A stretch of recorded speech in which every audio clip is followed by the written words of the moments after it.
Hello everyone, welcome to my channel. I know it was a bit quiet last year, but I thought I would record this summary just to let you know what modifications I have made to my Sonic 7 EV and how it reflected on the racetrack. So I split that into a few modules so you can see the new battery, the small modifications, the Aero kit that I've built, but as well some of the sessions from the racetrack that you may have seen before. So I hope you'll enjoy it. So probably the biggest highlight of 2022 was replacing the battery pack. As you may remember, I had an old one from the Chevrolet Volt that was 16 kilowatt hours, and it was simply not enough for bigger tracks, and the capacity was dropping. So I bought a 2022 Ioniq 5 battery pack, and we took 17 out of 24 modules. So the whole pack was 58 kilowatt hours. We ended up having about 40 kilowatt hours, but the goal in here was to, on a full charge, to have 430 volts, which is the upper limit of Tesla small drive unit voltage input. So the entire pack ended up to be 102 serial and 2 parallel, and the weight of it, surprisingly, even though it is nearly 3 times bigger, was 180 kilos as well, just like the Chevrolet Volt full pack. Of course, that was the net weight, and then the cooling system, the heat exchanger and the radiator had to be added, so it bumped up the weight by nearly 44 kilograms. So the reason I chose Ioniq 5 was that the batteries are very compact and densely packed into 6 pouch modules.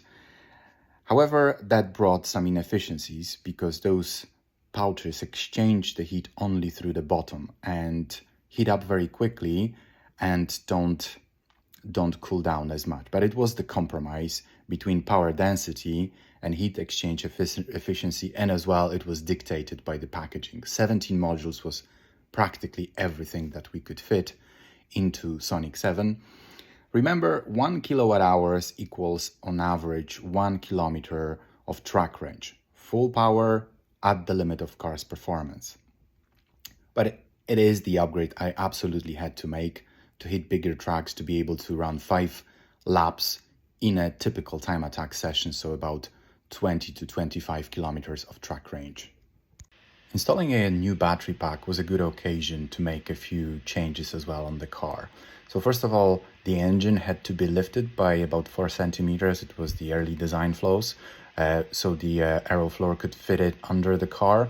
But as well, I split the heat exchanger in two, as the Tesla small drive unit has the separate cooling system for inverter and the separate one for the motor.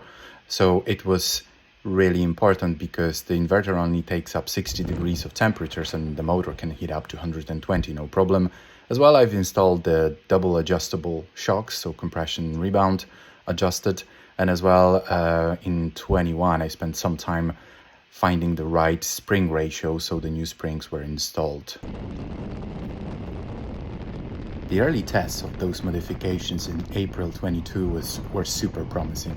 The engine was pulling hard, having more power from the battery, the suspension worked superbly, and I've recorded my record lap time on the Autodrom Pomorze track here in Gdańsk at 41.2 seconds a lap. It was great fun, repeatable car. I knew I had something special for the new season.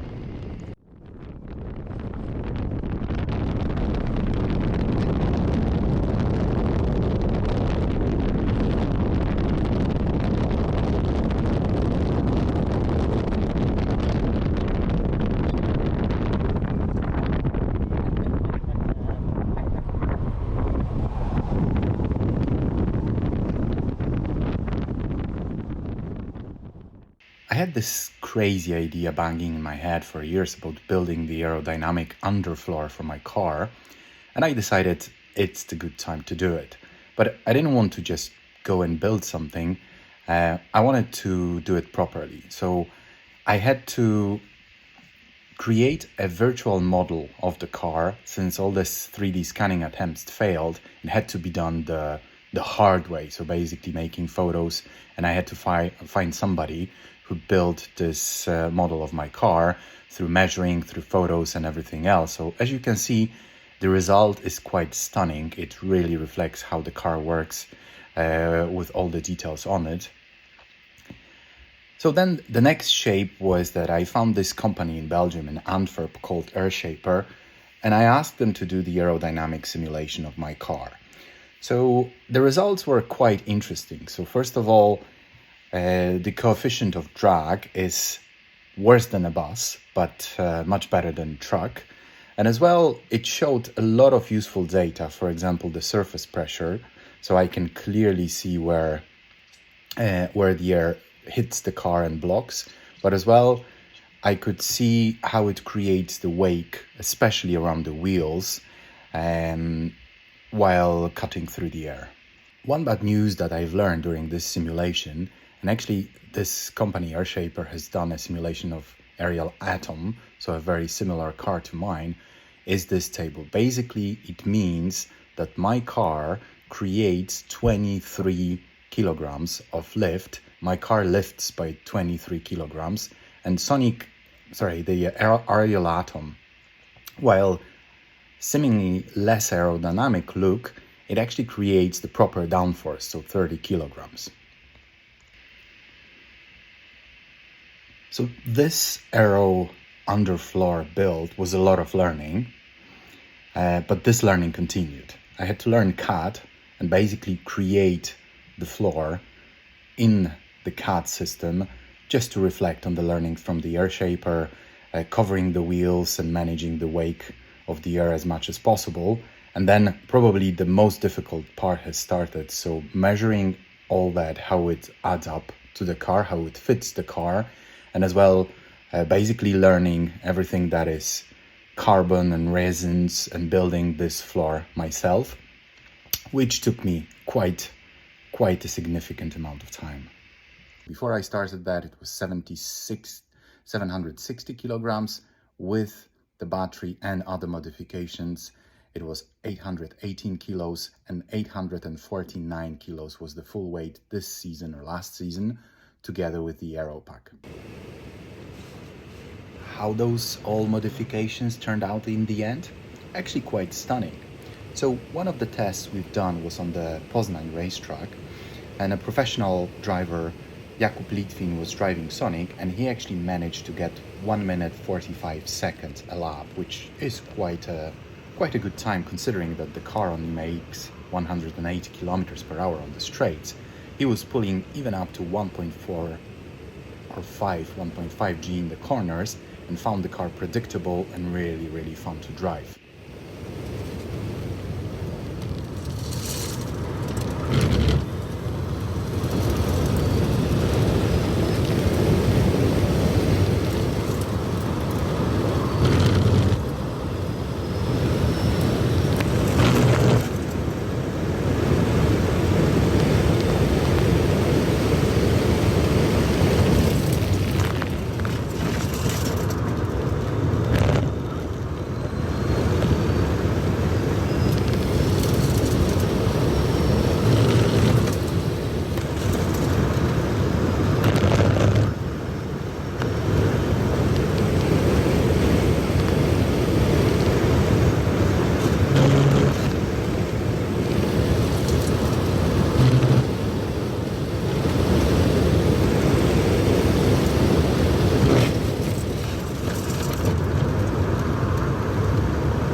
I did not race much this year as the RCP competition was cancelled. However, probably my best achievement was winning the Motor Trophy Cup in Toruń and beating about 70 internal combustion engine cars and getting a really good time.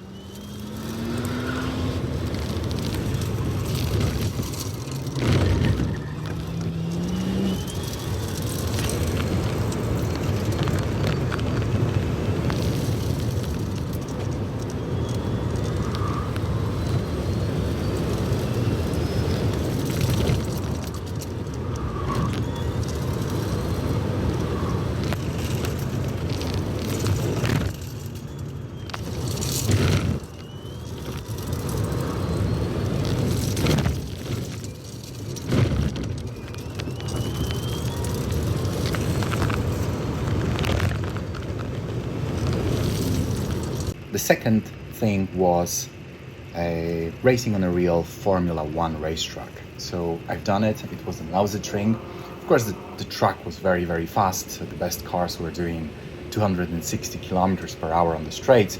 With my 181 kilometers per hour, I was a little bit shy, but it was super fun. It was a great day. The battery, the cooling, everything worked out. However, it was a pretty hot day with nearly 30 degrees. So I think that was the event that completely killed my slick tires, although there is some meat on them left. I never got the amount of grip I was getting before in the season. However, it was well worth it. As a bonus, you can see on the video how the rubber from the tires flies off everywhere and how it gathers on the front wheels. In terms of 2023, I have started some time ago a new electric car project built from ground up with a large drive unit from Tesla.